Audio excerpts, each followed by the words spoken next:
Hello.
Hi, everyone. We'll get started in a little bit. Feel free to type in the chat if you want to talk, or if you just want to say how old your kids are and their biological gender, that would be great.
Hi, everybody's muted right now. I just want you to know that. I'm also going to turn off your video and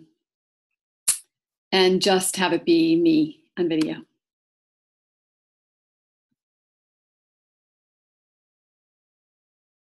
If you want, you can also turn your own video off. It's up to you. But I have everybody muted as well as, I have everyone muted as well as no video.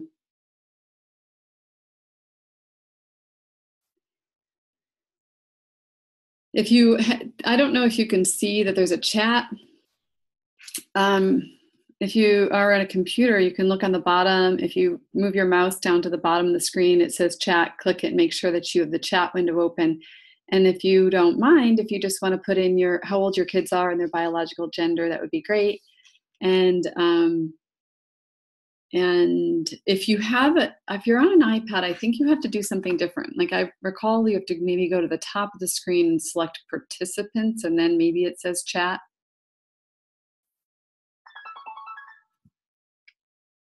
It's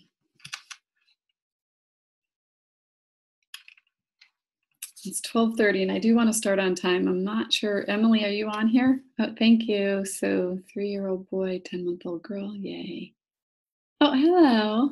Oh, hold on. Hold on. Hi, Emily. Hi. How's it going? Great. We have, looks like about 5 people, including you right now. Okay. Well, wait a couple minutes. I had to log in. I'm in Maui right now. So. Oh, awesome. Well, that's very nice of you to do this when you're in Maui. Well, of course. I was like, oh my gosh, I have to log in, the time difference. And oh, of course. Of course. 3 hours behind everyone. And so I had to figure out the timing and everything. I'm glad you made it. Oh, good. I see a chat's happening here. 3 boys, 6-month girl. You can see the chat, right? Yep. Yep. Okay, great. Well, I'm so excited. Me too. And Finally. I mean, yeah, and we can start. I mean, obviously, people will probably start coming on, Sure. and but the first couple of minutes, it can be if you want to just do your part, and I can do a little short intro as we get started. Yeah, exactly. Exactly. Great. So, you just let me know when you want to start, and then we'll go from there. Yeah, we're good. I'm good. Whenever. I'm going to turn video off for everybody, and I'm assuming I'll probably turn video off for you too once I start. Is that okay? I'll keep you Turn video off. What do you mean by off. video? Like video will be on for me, but Oh, yeah, have but everybody else. for us. Okay, sure, no worries. Okay, good, and just know I'm always here. Thank you. I will be here. Good. Okay, great. Well, good, you're already recording, so great, let's get started. Thank you, everybody, for joining us from the Southern Mothers Club. Today we're introducing Deb Blum, right? Blum? Blum. Blum. Blum. And we are so lucky to have her. I've known her for a while. And uh, Deb is one of those people that is always educating herself. She's always in the midst of everything, learning more and more, empowering herself, educating herself. And it's like you just can't get enough. And so we're really lucky to have you. And I'm very excited about your topic today. I think it's a very time sensitive topic for sure, and one that's really important and a hot topic, especially because Apple's coming out with all their protective stuff coming out. So, which is really interesting in regards to phones.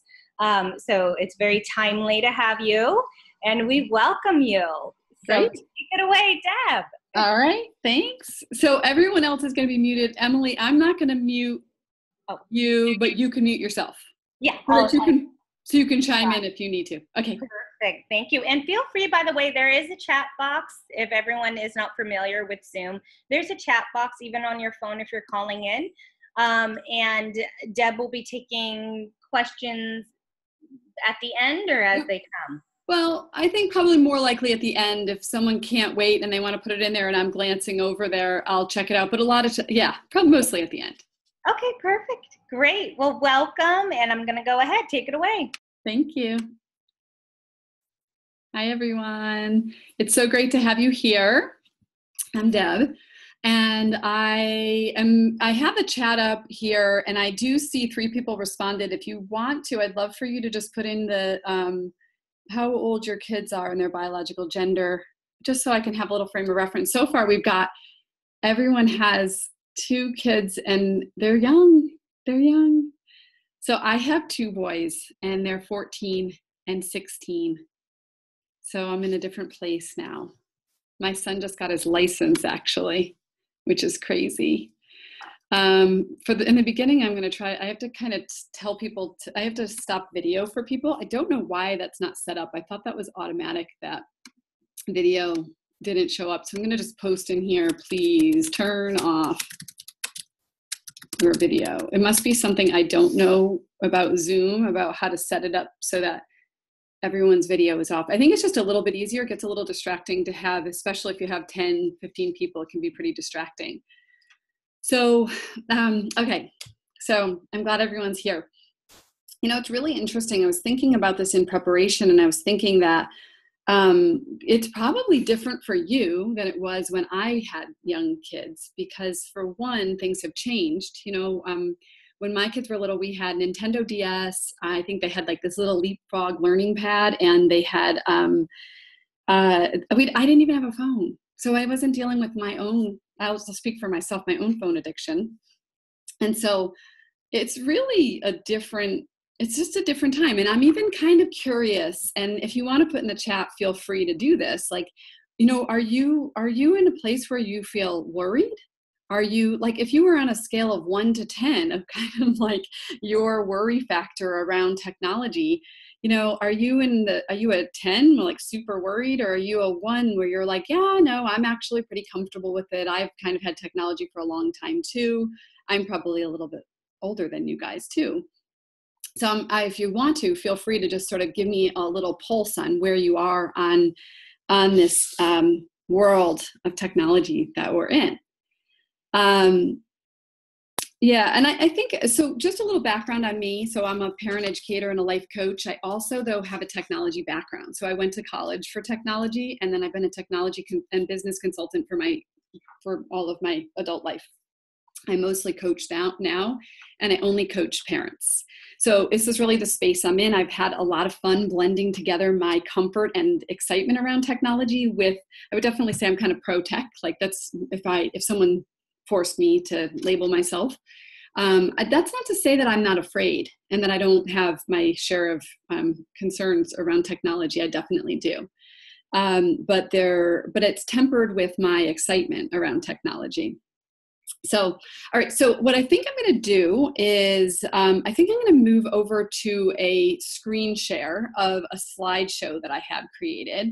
I think it'll just keep me a little bit more on task. I'm looking at the time. I think I have about a half an hour to speak. So, and then we'll stay for questions. And anyone who has questions, let's see.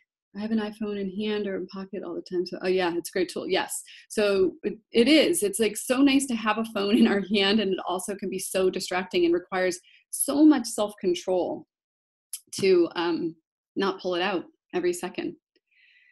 So, all right, I'm going to pop over to a slideshow, but I'll kind of give us a little framework for what we're going to be talking about here. So our topic is staying authentically connected in a digitally connected world. So we know that that is a challenge for a lot of us, right? I mean, let's just be honest. And so as I was thinking about it, I was thinking that, I really wanted to offer this as sort of like an invitation to people, not like this is how you should be acting. And I'm not going to get into like judgments of how much technology you should or should not be exposing your kids to. It's so personal, and it's kind of like personal to your child, to you, to your family and your values. And so I really don't want to get into that. And more than anything, what I want to emphasize to you is that this is really,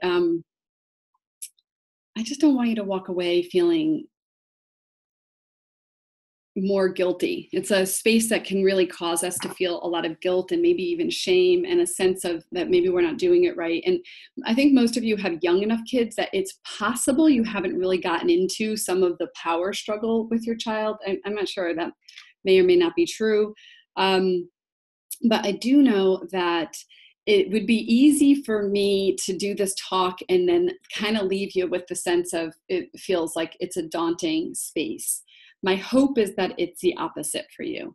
And hopefully in the questions, we can clear up anything that leaves you kind of hanging in that space. But I was thinking that when you're, when you have young kids, one of the things that I think moms and dads are really masters at is really trying to be like intentional good parents. That's our goal. Our goal is to really like care about our children and to do things the best that we can. And I think about the topic of food. Let's see why my screen's not changing here. Okay, so the topic of food. So let's just say that you want your kid to be a healthy eater. You probably would go through a process of thinking about food. You'd think about, well, what does a healthy eater look like? And you would maybe even ask about your habits. You would kind of be inquiring on like, are your food habits good?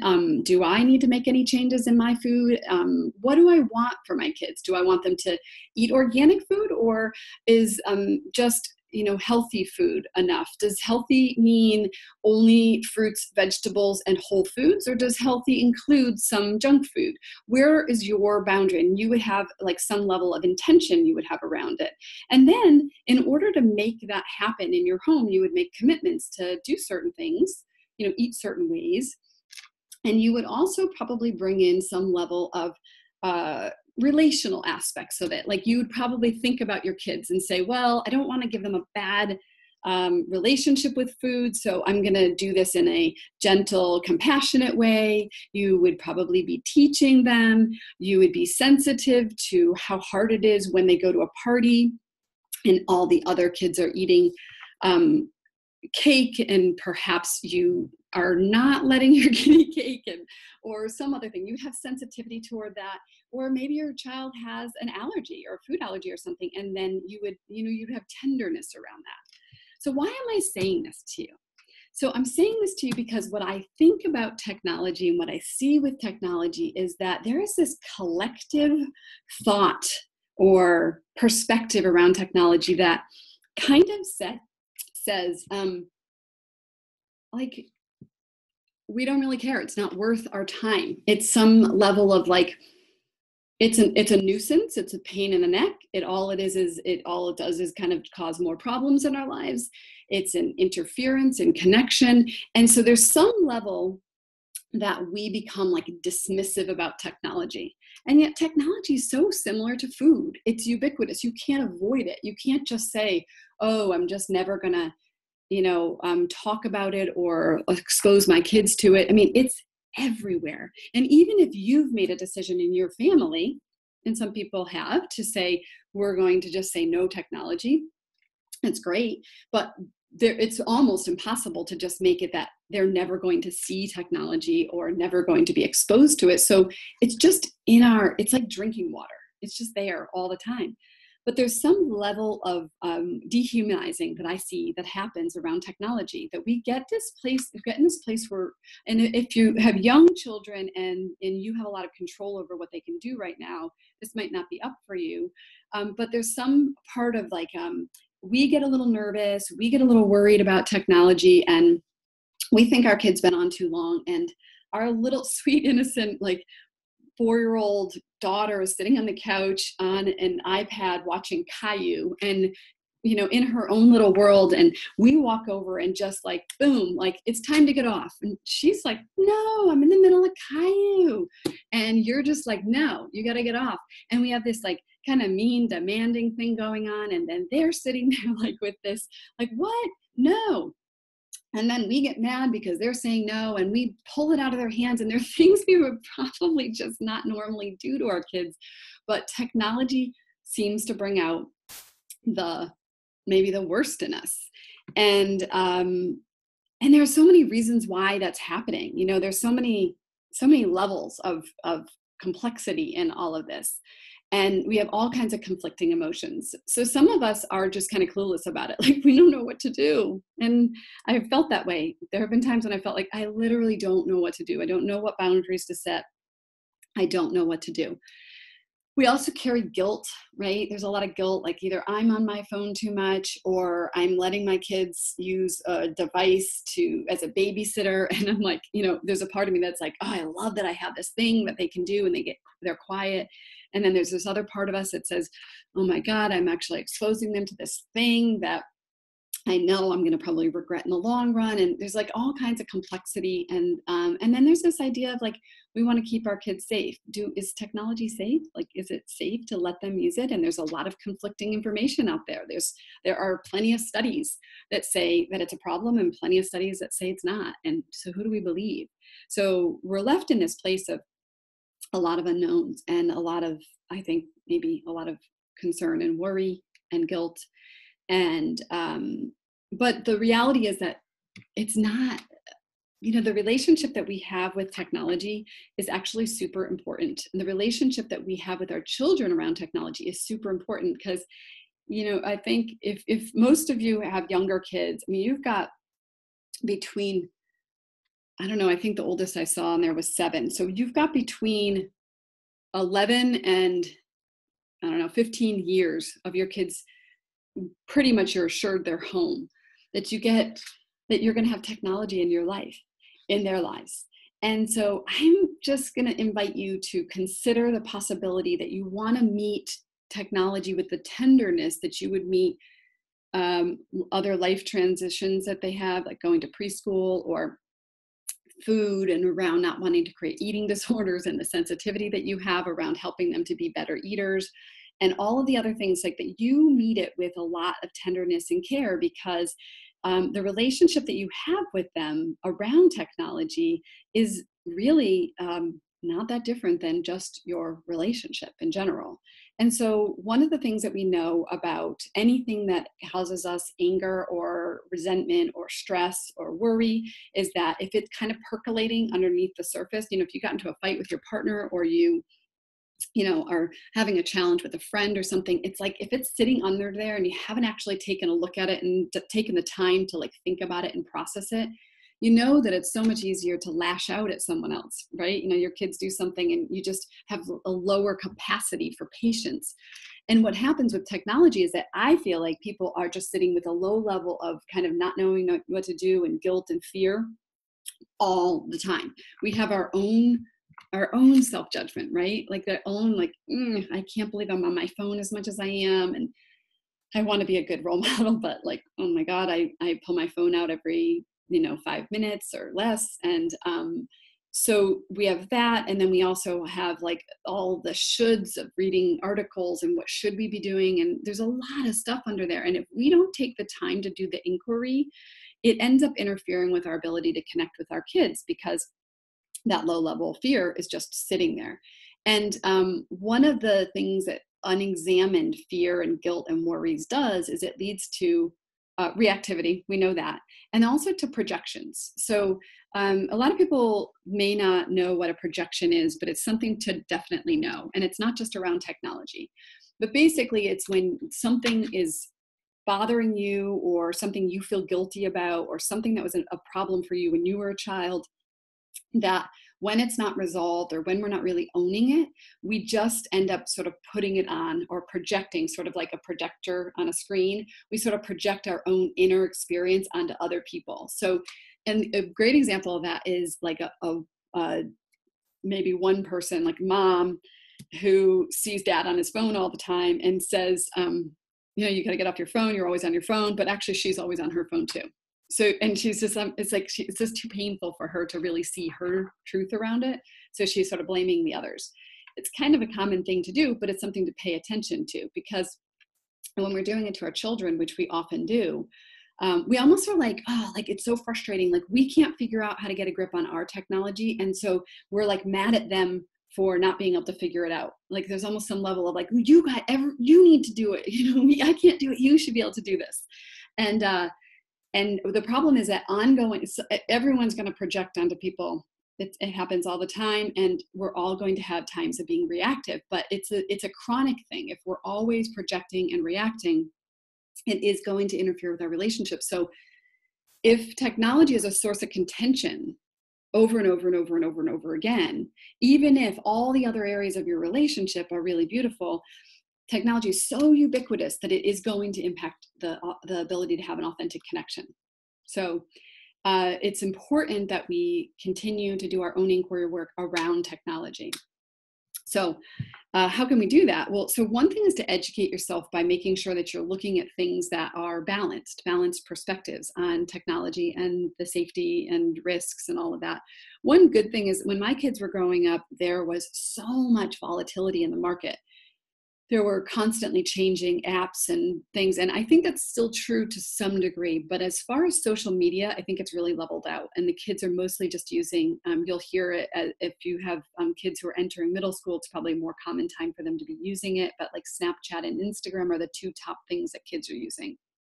Now, of course, there are tons of games and tons of other things and other apps that kids are using. But as far as social media, it's sort of leveled out a little bit. I recommend journaling. So just taking a piece of paper and writing out like what your fears are and starting to think about them and starting to see, I love the acronym, fears are false evidence appearing real. And often it's like false stuff. It's just like, I'm just worried about it. It's not even really a real thing. I'm just kind of getting caught up in my worries. But some things actually are really meaningful. Your fear could lead to you making some decision, like a plan. And one of my biggest fears when the kids were younger, I would say probably even to this day, was that technology would somehow inhibit their ability to have good communication skills. And, that's sort of a myth out there. Like there are a lot of people who say that kids are lacking in their communication skills, even though I'm sure it's sort of, it can be true to some degree, but it's certainly not what I'm seeing. Like I see in my kids' peer group that they're all such beautiful communicators and really good kids. And I think a lot of it is just a fear-based kind of, it's a story that's out there, because there are some kids who actually don't have great communication skills, but nonetheless, it's important to me. So I definitely set some clear priorities around it. So our fears can lead to us being more intentional. So when I think most of us do this, I don't think it's just about technology, but I think it's a great question to say, like, what's important to you? And then look at, like, if that's important. So for me, it was the communication skills. Well, what needs to happen to get there? So I knew that in our family that we had to make sure that we prioritized time, that we didn't have any devices, and that devices never show up at the dinner table. And that for a very, very long time, my kids were not able to use their technology in the morning, because I always felt like when they woke up, they were in such a softer place. And I liked that time where we could talk and connect and have breakfast together. It's not true anymore in our house, but that's how it was until the end of middle school. And another thing that I've heard people talk about is just the importance of nature and play. And I think that is a really important thing. And the importance, and so for people to, if that's an important value of yours, then obviously probably YouTube videos of nature aren't going to satisfy that. So you're going to need to make plans to go out camping and go hiking. So some level of intentional living. So not letting us just get swept away and believe that we have no say in this whole technology thing, because we totally have say. But I will say that I'm not going to dishonor the reality that it's kind of scary. Like, our kids can become really reactive when we say that they need to get off of their devices. And so in a moment, I'm going to share with you a couple of strategies for that, for handling that. But I do think that we cannot let our fear of their reaction get in the way of our vision for how we want their lives to be holistically. And so by being more intentional like this, the good news is that we do shift away from more of an anxiety-based parenting to a more values-based parenting. And so the nice thing about that is it's a much more empowering place for us. And so we're less reactive. So it's easier to walk in a room and say, well, I'm not super amped up about this, but it is time to get off, because we are going to go do this fun thing. And that the more clear we are internally, the less our kids push back on us. I'm sure you experience that in general, but that's definitely the case around technology. And then I'm talking about the M word. The M word is always a hard one, the modeling, but we can't deny it, that if we are on our phone all the time, it's probably what they're going to be learning. I love Rob Bell's quote that we're always teaching, and sometimes we use words, because it's really true. Now that my kids are getting older, like, sometimes I cringe over the things that they have learned just by watching me, and even the things that they've learned when I thought they weren't noticing. And sometimes I laugh, and sometimes I want to cry. But for me, a lot of that's almost getting to the point where it's too late, because I practically have adults in my house. All right, so what was I going to say about that? So the strategies. So I wanted to give you a couple of healthy strategies. There are so many. For me, my own personal experience has been to set limits that are really responsive and realistic. And when I say realistic, I mean, like, I didn't want to put things in place that I wasn't going to be able to enforce. So I'm always asking myself, is this something I'll actually enforce before I say anything? I don't ever open my mouth with a limit. I always think it through first, but also realistic for them. Because the truth is, honestly, I don't know how anyone can extremely limit it for middle school and up for their kids, because it's just hard. This is hard. I mean, the kids have a lot of demands on them to use it, and there's also a lot of social pressure.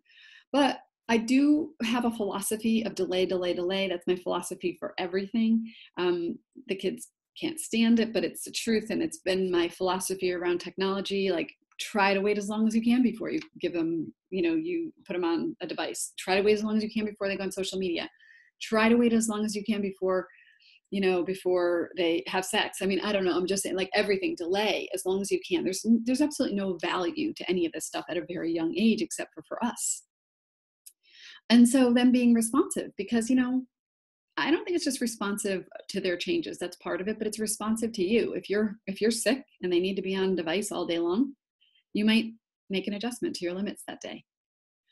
I've always talked about this concept of not all screen time is equal. I always use the words with my kids, consumption and creation. So if they've been consuming YouTube videos for 2 hours, I am usually encouraging them to do something that's more creative. And it might be, for one of my sons, it's definitely going to be something that he's going to do online. Like, he's going to perhaps make a website or do some graphic design. My other son would more likely be to pull up a YouTube video on how to make an art project, or how to create a paper airplane or something like that. So creation can come in many forms. It could be writing, it could be coding. And so there's so many opportunities out there to balance out a little bit more of the consumption and more of the creation.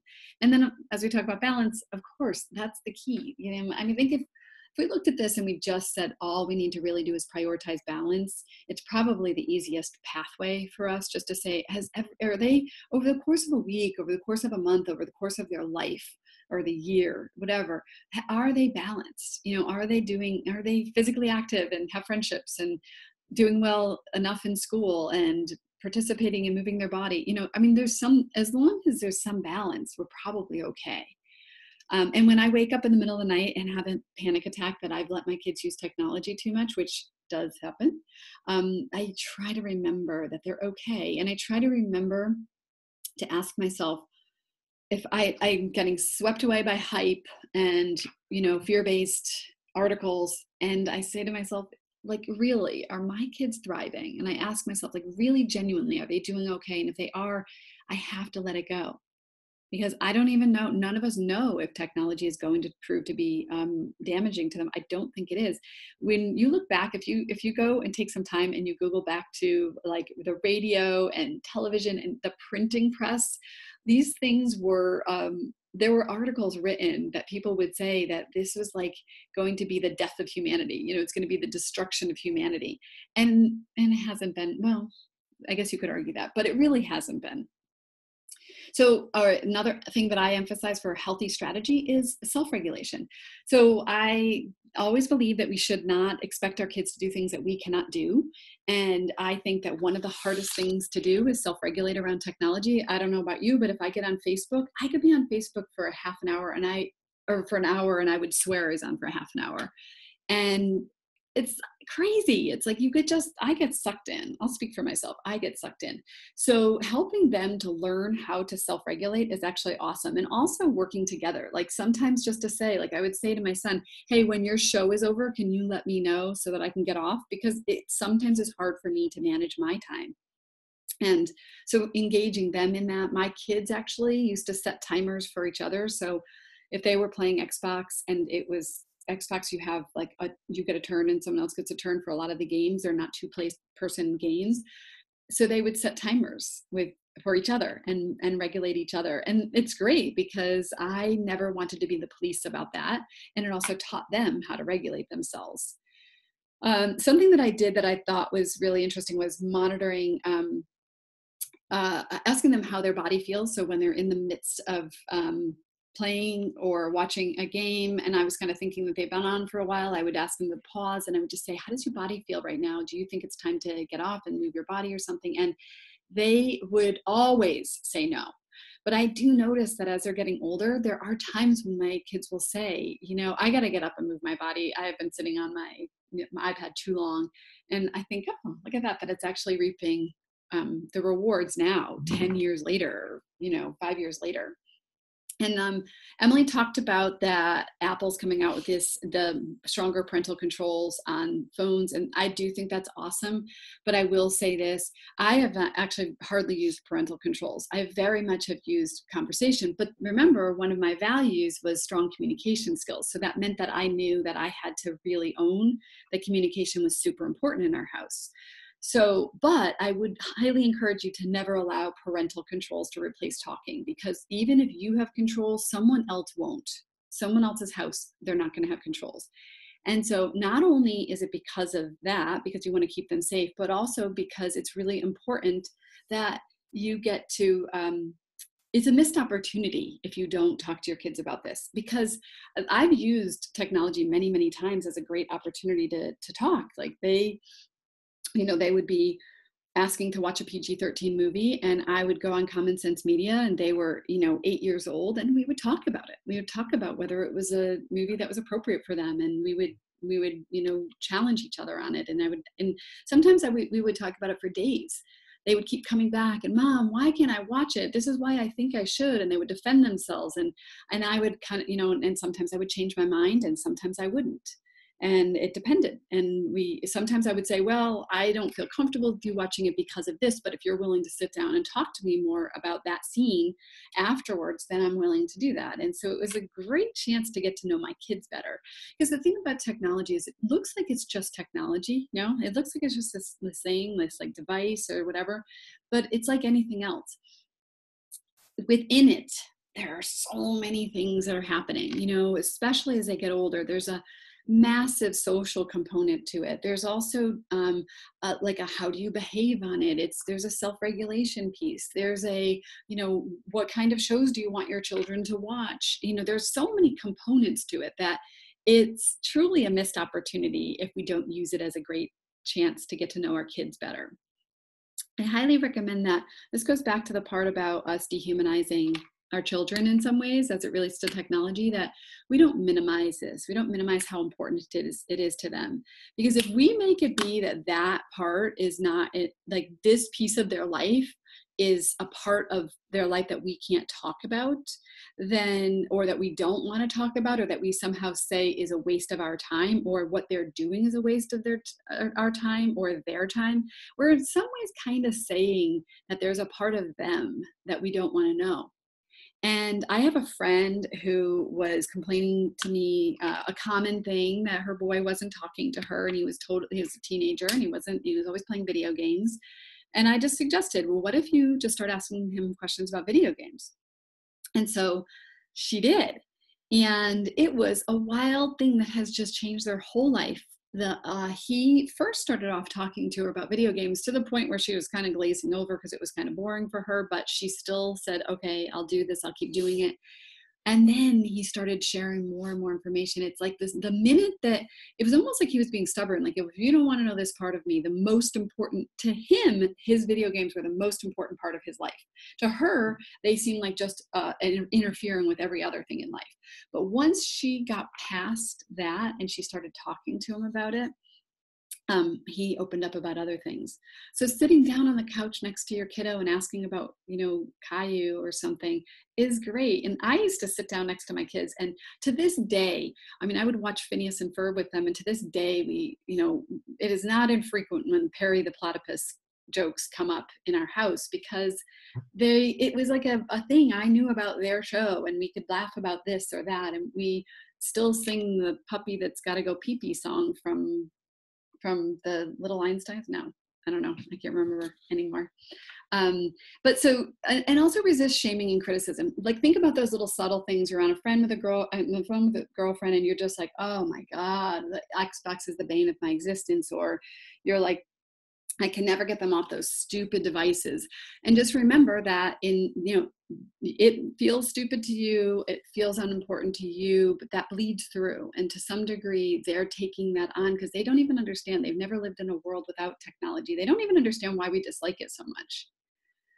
So I talked about compassionate transitions. I talked about how hard it is sometimes to get our kids off of devices.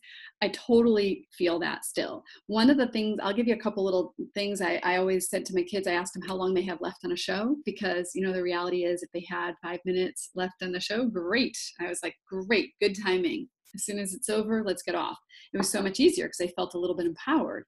But the other thing that I read an article on, and I've tried to do, I don't need to do this so much anymore, but is to sit down next to your kid and touch them, because it kind of brings them back to real life.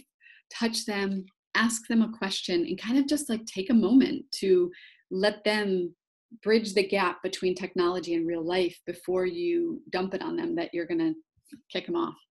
So, and lots of warnings and lots of compassion and lots of like understanding how hard it is and relating to them. It's a super awesome place to be able to say, I know how hard it is to get off. It's hard for me too.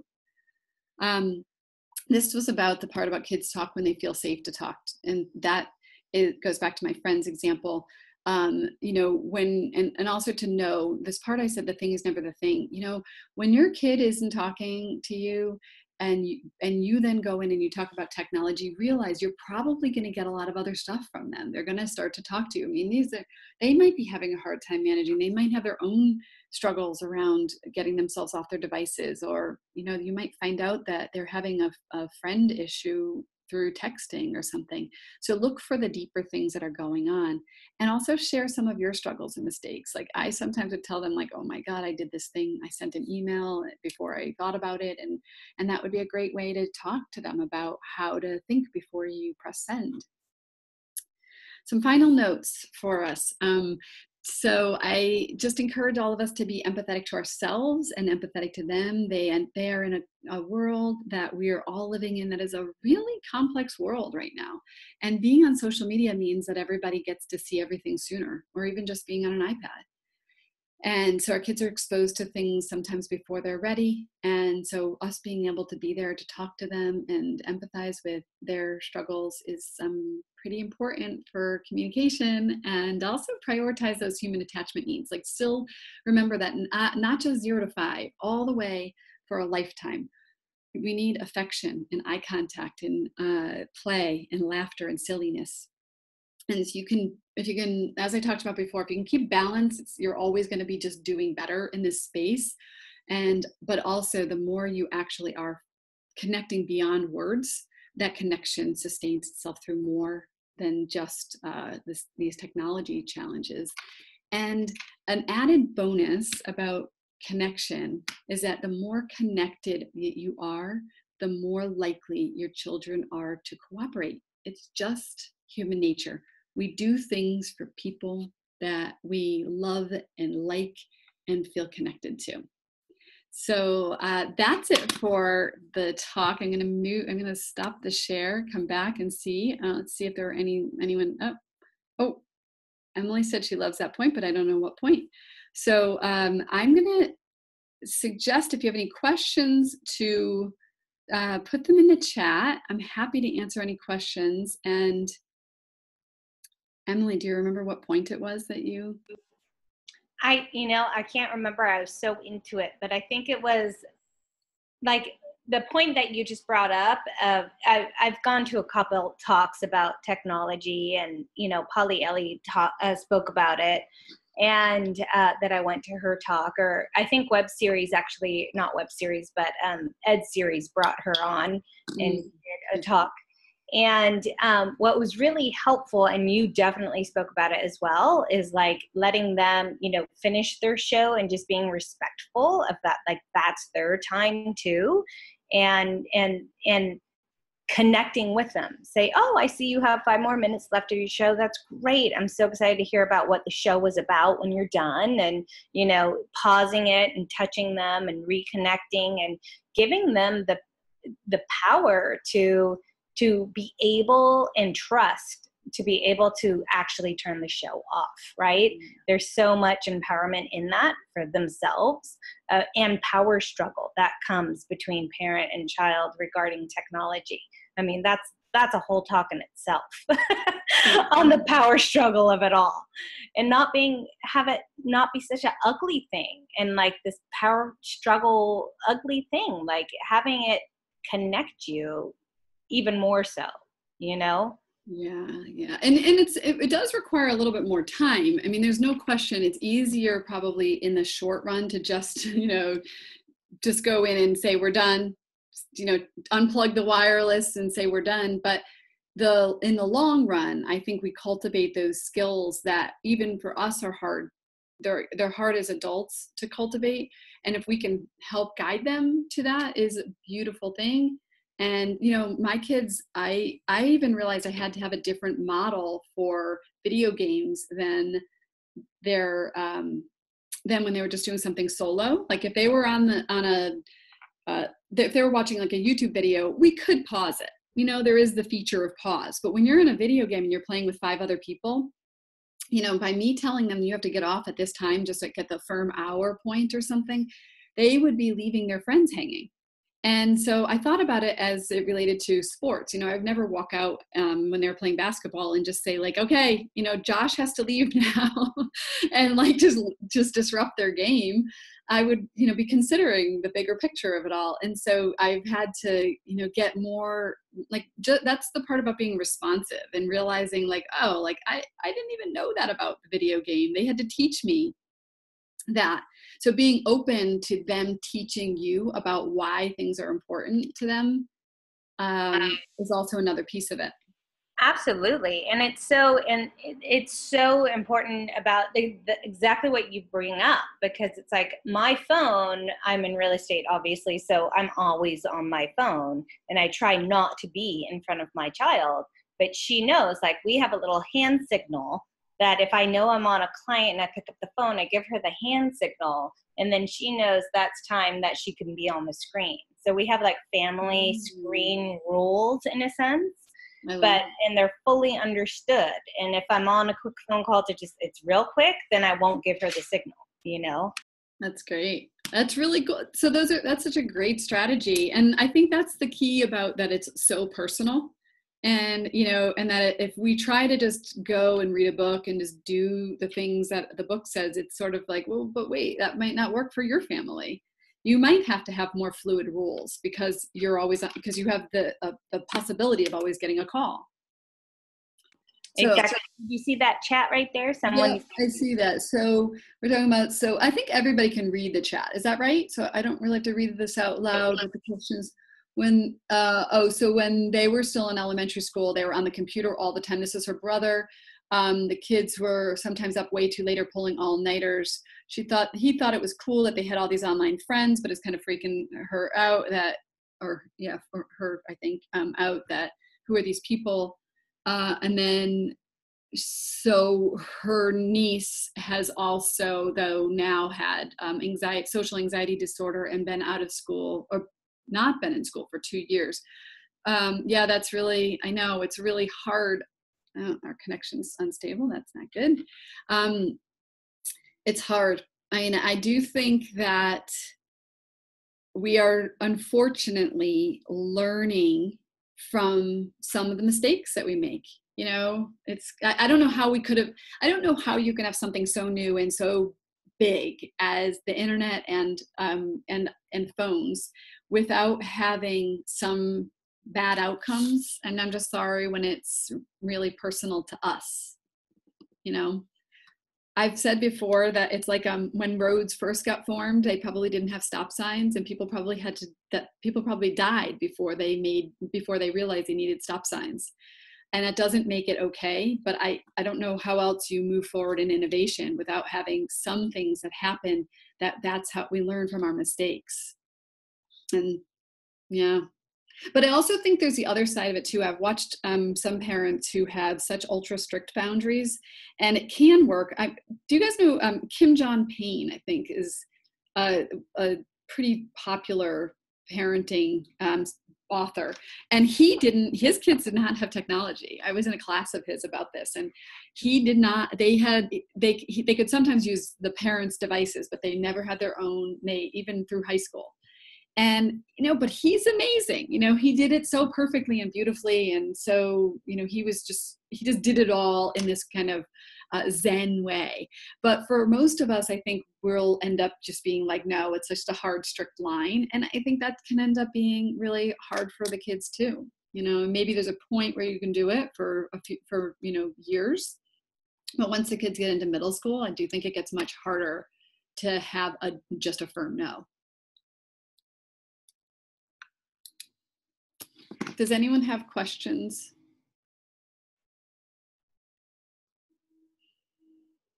Yeah, the wait till 8th. I think it's smart. I think it's a smart thing. I wonder if other people have any opinions about the wait to 8th, if anyone else is trying to, do you know what that is? It's actually the wait until 8th grade movement. So the idea of don't give your kids a phone and social media or any of those things until 8th grade. Yeah, you love it. I know. I mean, honestly, there's no harm in it, especially if you can do it within a group of friends so that none of the kids have it, because the biggest issue is that if one kid is waiting till eighth, but all of their friends have phones, it's true that they are a little bit left out. My son had a friend who didn't have a phone till seventh grade. And I mean, I'm not even a flip phone or anything. Back when my kids were in school, kids did have flip phones and not have iPhones sometimes. And I said, why don't you ever hang out with so-and-so? And he said, oh, it's just too hard to coordinate with him. And I felt so bad. And I said, I'm happy to coordinate with his mom. And he said, no. And then when he got a phone, everything kind of worked itself out, but it did get in the way of that boy's social life. Yeah, I've heard of Gizmo. That's cool. Can you actually, if you use the Gizmo watch, can you actually communicate to other people or only your parents?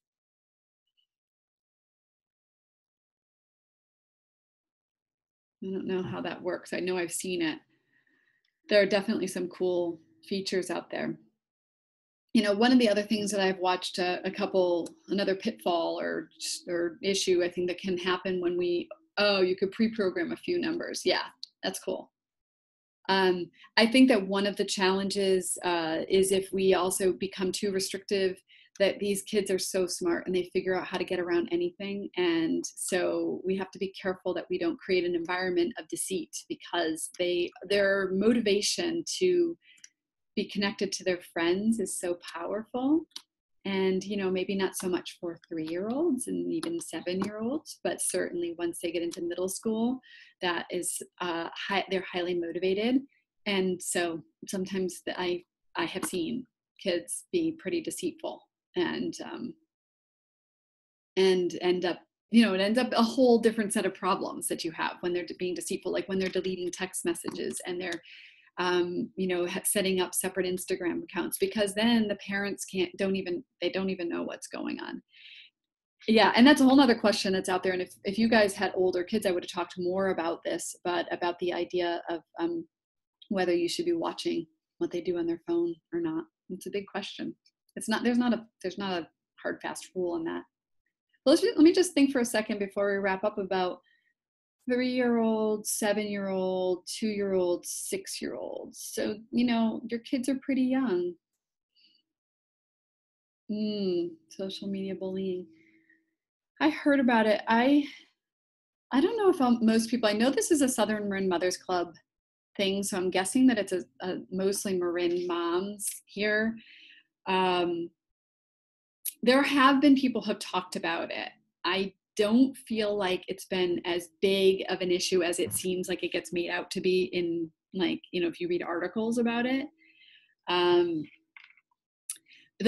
will tell you the place where I think it's the most, if I were to say that there was one place that I saw the most stuff that happened that went down that I thought was kind of ugly, it was group chats.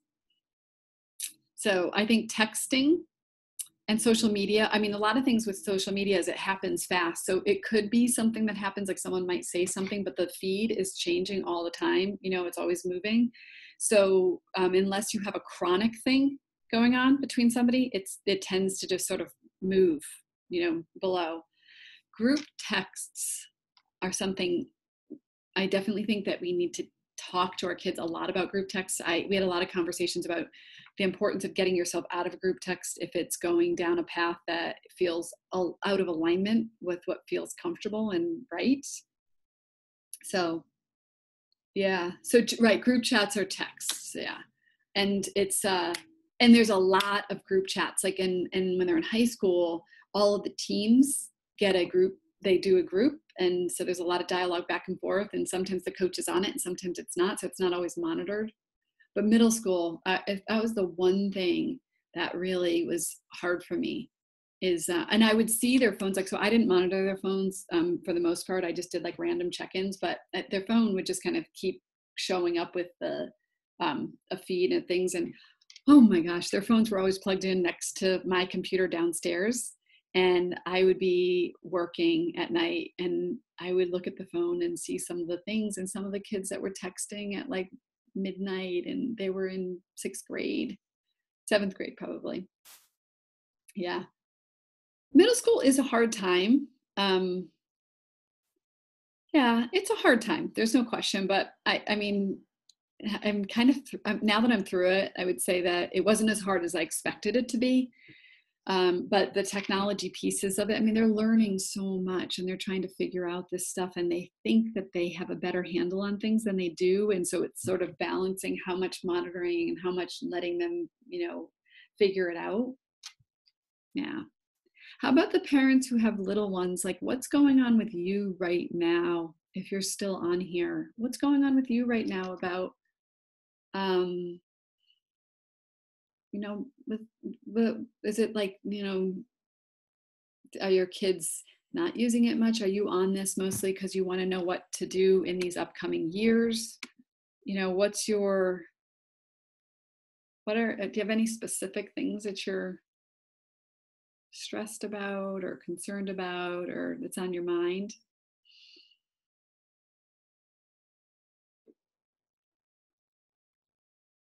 Yeah. So I don't have any talks coming up right now.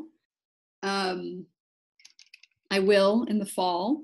Um, but as far as if you want to reach out to me, so a couple things. So you can go to my website at debblum.com. So DEBBLUM.com. I'll put it in here. And then on there, there's also a Mary Catherine, please do keep asking. I don't have to get off right away. I have I don't know exactly how you get to it. I'm kind of having a hard time remembering my website at this very moment, but if you go to the homepage, you can download a 20 tools for connection. And I'm going to show you what you can get. You get, I don't know if you can see this, and I don't know if it's backwards for you, but basically 20 tools to connect. And it's a sheet of paper, and then you can print them off and cut them into little cards. And you can sort of pull a card in the morning just to be inspired to connect to your kids a little more closely. And then I also have a kind of a more fun little quiz you can take. And you might have to actually go into a blog about technology, and it asks you what kind of parent you are, what kind of technology parent you are. It's kind of fun just to see like where you fall. If you have younger kids, it might not be as easy for you to answer all the questions, but you can guess. And then of course, if you want, you can work with me one-on-one. I see clients individually. I have historically done groups, and my groups are awesome. And they're usually mostly around authentic living and self-love.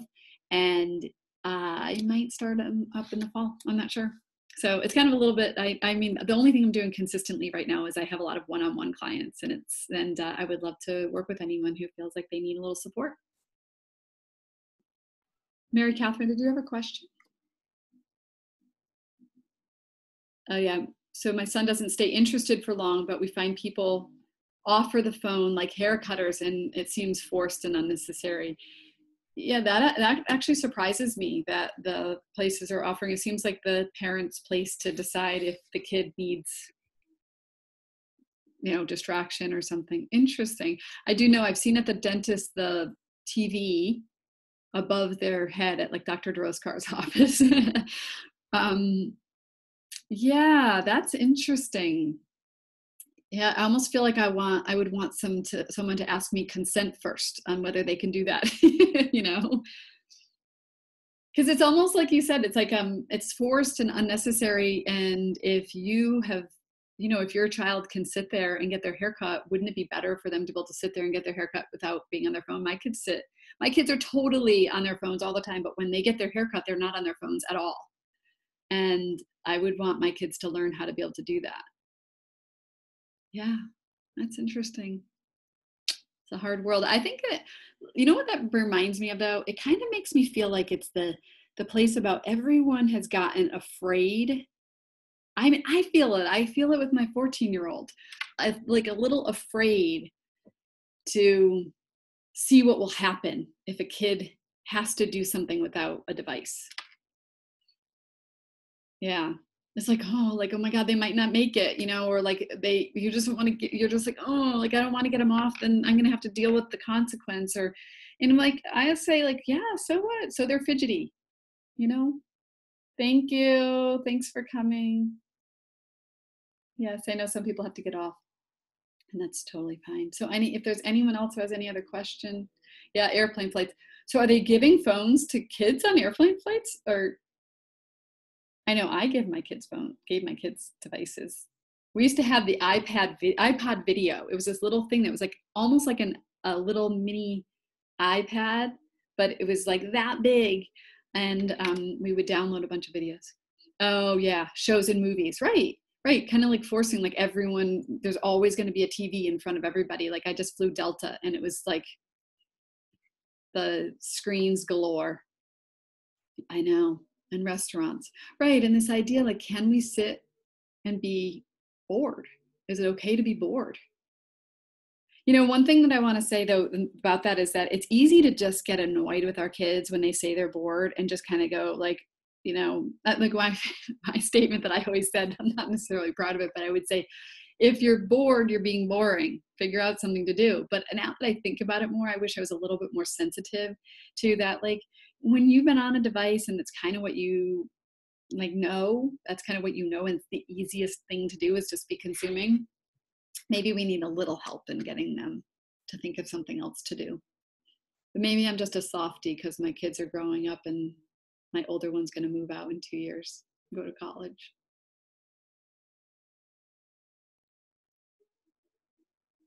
Yeah.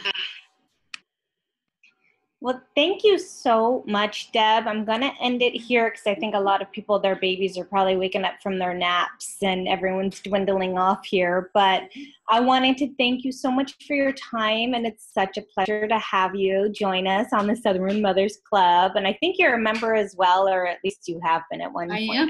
I'm a member. Are you still a member? I'm a member. I am. I'm Blumkey. I think I'm Blumkey.